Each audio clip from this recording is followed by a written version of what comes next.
Hey, Fred. I really like watching baseball on TV. Can I record it and watch it later? You sure can, but let me ask you this one question. Is it for your own private use, or do you invite a bunch of people over to watch and charge them a fee? We all have to make money somehow, right? Not if you don't have the express written consent of Major League Baseball and the Pittsburgh Pirates, mister. So I guess I'll just watch it by myself in a dark room in the basement. Young Matt, now you're talking baseball. People, let me tell you about my best friend. He's a warm-hearted person who loved me till the end. People, let me tell you about my best friend. He's a one-boy, cuddly toy, my up, my down, my pride and joy. People, let me tell you about him. He's so much fun. Whether we're talking man to man or whether we're talking sun to sun, 'cause he's my best friend. Yeah, he's my best friend. La la, ba da da da ya, ba da da da ba, ba da da da ya, ba da da. Beep, bo, bo, bo, rubba-dubba, beep, bo, bo, rubba-dubba, beep, bo, bo, bo.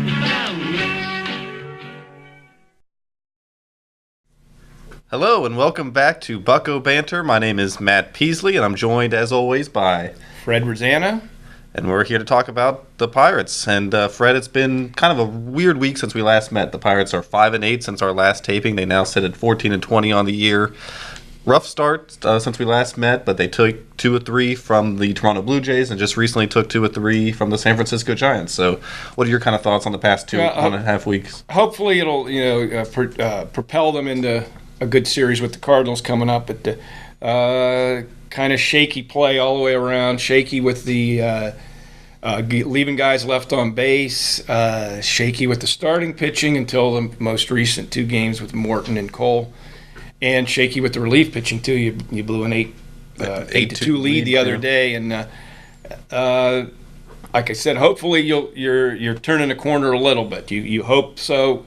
If you don't, then you start to slip back, and those are games you can't really make up over the long haul. I mean, they count as losses now. Right. These games in April and May are just as important as they are come end of August and September. Washington Nationals is a perfect example of that. Last year, they got further and further behind early on, and then they made a tremendous run toward the end of the season, and they fell short by a few games, and that's the way it goes. But you can't make it. And I don't think the Pirates are the type of team that can come back. Yeah, can come back like that. Right, we can't have too big of a hole this early in the season. Especially like you said, with the way the Brewers have been playing. I mean, we don't know if they're going to keep their pace up that they started off, but when they're so far ahead and the Pirates are so far behind, it's hard to catch up.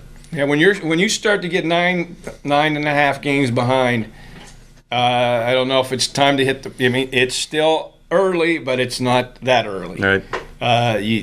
You get 9.5 behind. That's a lot of games. Once you see that 10-game spread there, that's a lot of games, especially when you're climbing over another 4 or 5 teams above you at that point. You got the Cardinals ahead of us, the Cincinnati Reds ahead of us. I mean, they're playing pretty well too. You gotta not only play well yourself, but hope the teams in front of you start to fall off too. You want to sort of just hang there, I think. And they were lucky the last 2 years. They got off to tremendous starts. Right.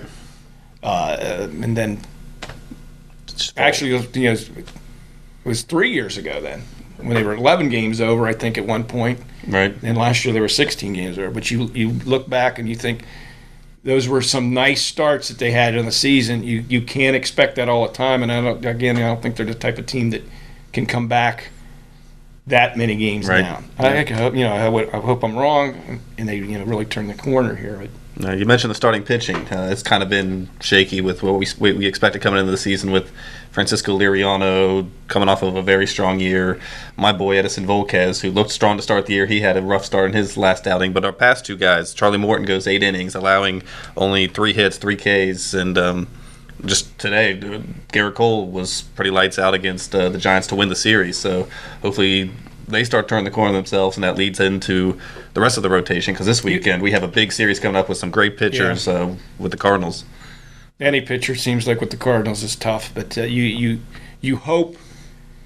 I don't know if I'm a believer in this or not. You hope that the hitting's contagious, that good starting pitching. I think they were talking on a broadcast today about 2 games in a row. You went into the through 8 innings. Right. You hope that carries over to your next pitcher, who I don't know who that's going to be. I think it's Liriano and Waka. Liriano going up against Michael Walkoff. You hope that's that same mentality. Says, these 2 guys pitched 8 innings. It's, I'm next up. I need to do the same thing. I saw that Garrett Cole's win against the Giants was the first win by a starting pitcher since the beginning of April. Yeah. Forgot about that too. That's pretty.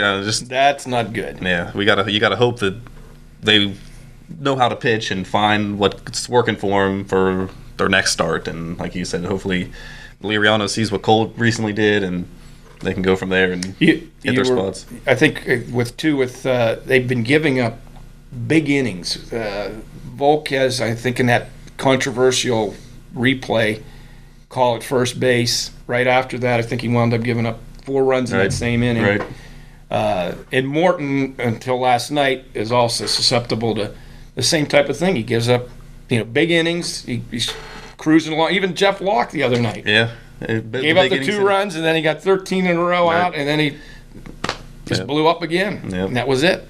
And mention the hitting, too, that's kind of been inconsistent. They tally, when there are 2 comeback wins against the Blue Jays, they get 12 hits. They get 17 hits. Where's that offense been at when we needed the game before? It's just inconsistent. Seems like they come in bunches, I guess. And when they recently won against the Giants in the walk-off with Starling Marte, they only had 5 hits. So it's just funny how game by game you can rack up that many hits and struggle the next game. Speaking of that Starling Marte play at the plate, what's your take on that? That replay ends up giving us a big win? I think like what Buster Posey said that it could have gone either way, and I think with the way he was situated when he slid in home, they could have very easily have said his jersey was.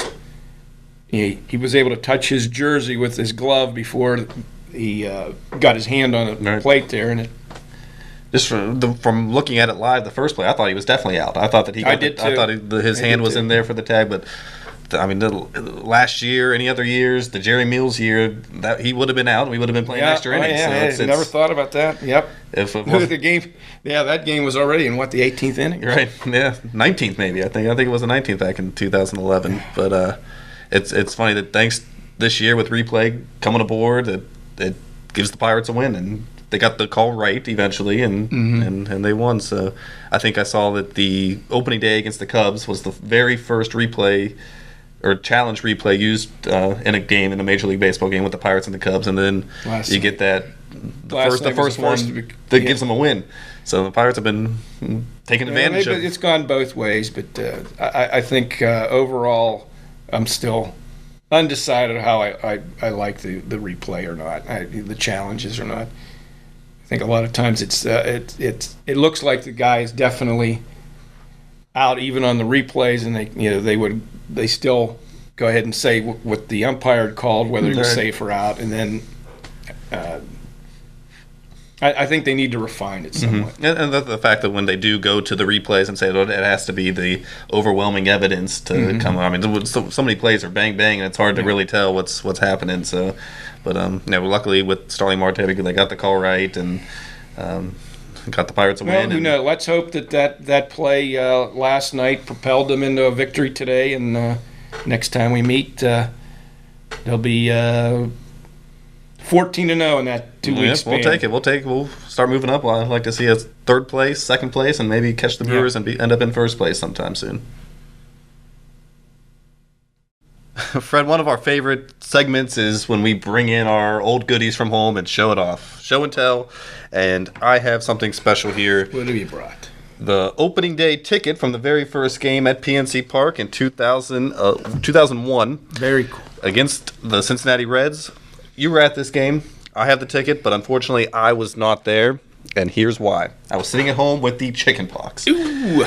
Rough, I know. And I had to sit at home and watch it all happen and take my oatmeal baths and all that. But it worked out pretty well because the week before... Oatmeal baths. No, it felt... You had to soothe them somehow. Yeah. But the week... Did you eat the oatmeal afterward? No. But the week beforehand, I was sitting at home watching the Pirates because they opened up on the road that year.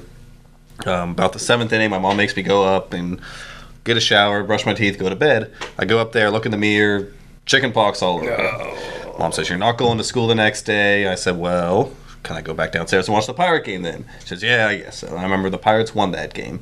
But I was pretty happy. I'm missing school. Pirates win. The itches start to come with the chicken pox, and I can't go to opening day. So it worked out in the end. About 3 or 4 days after opening day, everything was clear. Go to the Pirate game, and they gave out this at PNC Park, Willie Stargell replica statue. Because that same year, on opening day, they unveiled that Willie Stargell statue, and unfortunately, he did pass away on the same morning as opening day. What are the odds of that? But pretty special moment. It's almost meant to be, I think. Yeah, and I'm sure that Willie Stargell would have loved to go taking games at PNC Park, like Manny Sanguillen does almost every game. Even Roberto Clemente, who was gone too soon, I'm sure he would be a staple at PNC Park if he was still around today. But again, 2011 and all these years later. Who hit the first home run in that?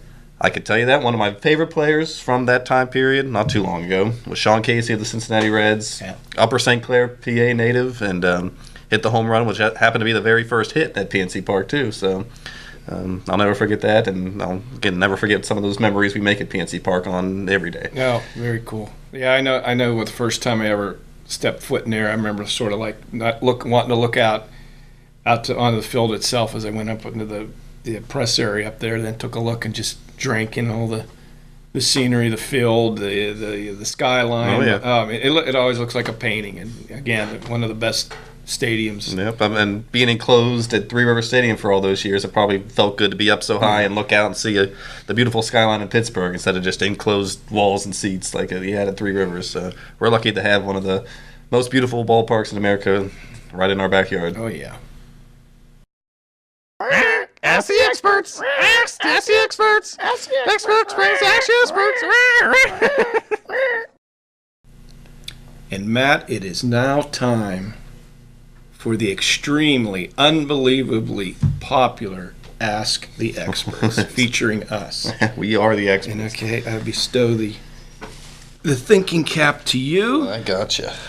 And our first question comes from a tweet. You know what Twitter is? Yes, I know what Twitter is. Just making sure. I've tweeted it 2 or 3 times. Okay, very good. This is a tweet from Chris Miller of New York via Zanesville, Ohio. Wow, local boy. Yes. He asks, what is your favorite thing about a game at PNC besides the game? Oh, man. Well, we just got done talking about how beautiful PNC Park is and just how lucky we are to go there for games. You got the view, you got just so much to drink in when you go to a ballpark. But speaking of drinking in, I like the food and drinks when you're sitting in the stands. Peanuts, popcorn, Cracker Jacks, Mrs. T's pierogies, the new grilled cheese sandwich they have there with 9 different cheeses and bacon. Have you tried it? I tried it in one of my games, and it is... And you lived to tell about it. Yeah, how about that? It's pretty good. It's the flavor of all the cheeses together and even like the caramelized bacon together. Tastes pretty good. I wouldn't get it again, though. Last year they had that donut burger. Have you had that? But they don't have that anymore. But that was fantastic, too. 2 glazed donuts with sprinkles on it in between cheese and eggs and burgers. Hey, I'm young. I'm getting too old. I'm young enough to be able to I couldn't even eat a donut today without almost throwing up. But yeah, Chris, you can't beat the food at PNC Park because it's top notch. Well, you got the Permane brothers, obviously. Oh yeah, right and Quaker Steak and Lube wings and all that too. You don't even feel like you're at a ballpark when you're eating the ballpark food there, but it's top notch. It's the whole atmosphere there. Again, with the skyline, everything's just spectacular. Can't beat it. Let's go. Let's go to question number 2. What part of the team concerns you the most? This is Jody of East Liverpool. Okay.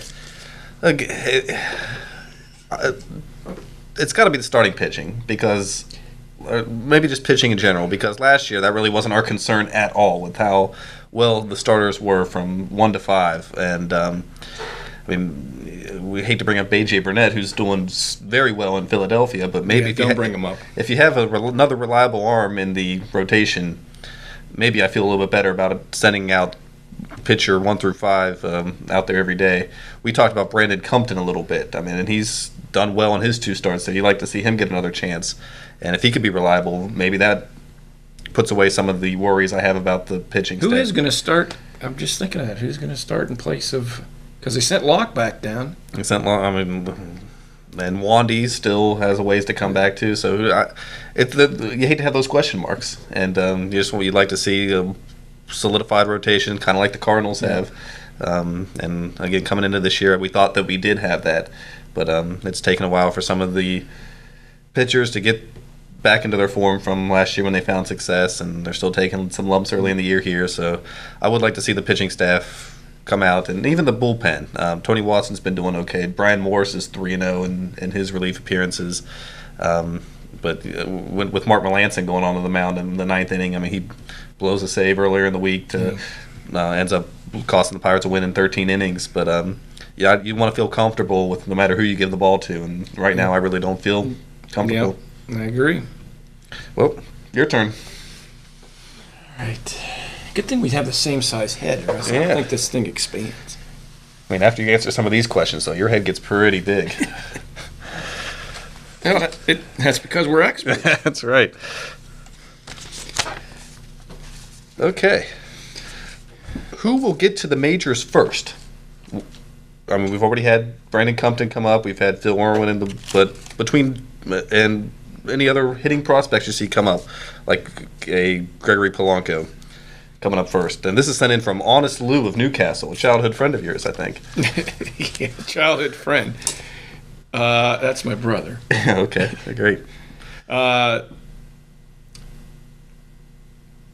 I don't know that if he wrote that question a couple of weeks ago, it's changed. Now I think it might be Andrew Lambeau might come back up again. I don't know. It's kind of. I don't think Polanco is going to come up before June, before mid-June or early June. There, tough question. Yeah, Polanco was offered that big contract to the Pirates before he even sets up here, but he obviously turns it down. Andrew Lambeau has been hitting the ball pretty well up there too. So I don't know of anybody else hitting wise. I mean, they brought up that Sadler guy to pitch the other day, and he did pretty well. Right, a couple times. Yep. Nobody's really knocking down the door yet, except for Polanco. But even then, we probably won't see him for at least another month. I think it might be Lambeau. Yep. One more to close it out for you, Fred. Okay, concentrate. Going back to kind of about our Starling Marte discussion, what do you like or dislike about the replay challenges? This is sent in from Jim of Wellsburg, West Virginia.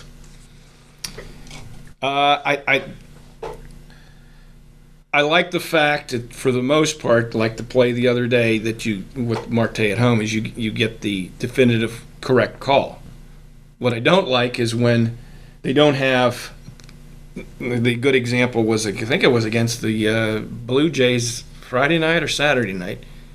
There were 2 calls. One where I think Ike Davis looked like he had his foot on first base and he was stretching out, and they challenged it that he had, the ump called him safe because they thought he pulled his foot off the bag, and then they looked at the replay and they said that he did pull his foot off, even though you could see that his foot was on the bag. Then later on in the game, the Blue Jays questioned the same thing when a guy was diving back into first, and they had called him out on the pickoff play, and they replayed that. And he was safe. Right. I don't quite grasp onto the idea of if you're looking at the same play from all these, why aren't they seeing the same play? I mean, you wonder what camera angle are. Yeah, why aren't they seeing the same play that we're seeing, or the people in the fans? Which are, when you start getting toward the end of the year, it's going to get people very angry if you're seeing that play and they don't overrule it, or vice versa. Yeah, well, I mean, maybe they have their own rules of what's overwhelming and what's not, and you're right. But everyone's looking at this? And if you're seeing that it's the incorrect call, I mean, and it's visual to you, I understand that the home team has certain cameras, and wherever they're going to see the replay, they may not be seeing the same play, but why the plays that we're seeing that are called incorrectly, why is that happening? Yeah, who knows what their logic is going on, but again, they have gotten most of the calls right. I think there is always going to be room for error, room for questioning. The time it takes to look at them sometimes too. I mean, 3-4 minutes takes away the flow of the game too, with how long they have to look at these replays to get the call right or wrong. Yeah. But it's a goofy system. Who knows? 5 to 10 years from now, it just might be commonplace when we get used to it. It'll be like football or whatever. Well, that sound like a good episode for us? Yes, indeed. I think it is. We'll see you again next time on Bucco Banter. Oh. All right.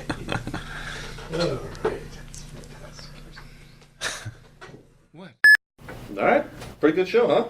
Hey, you really think so? Yeah, we were good. Yeah, let's go back to the beginning of it when I got introduced as my guest or whatever you said. Matt Peaslee with Fred Rossano. Yeah, I think you need to think about what you say around here sometimes. What do? Own the show? I think so. Yeah, right. Think about it. You were in diapers when I started in this business. Yeah. I'm out of here.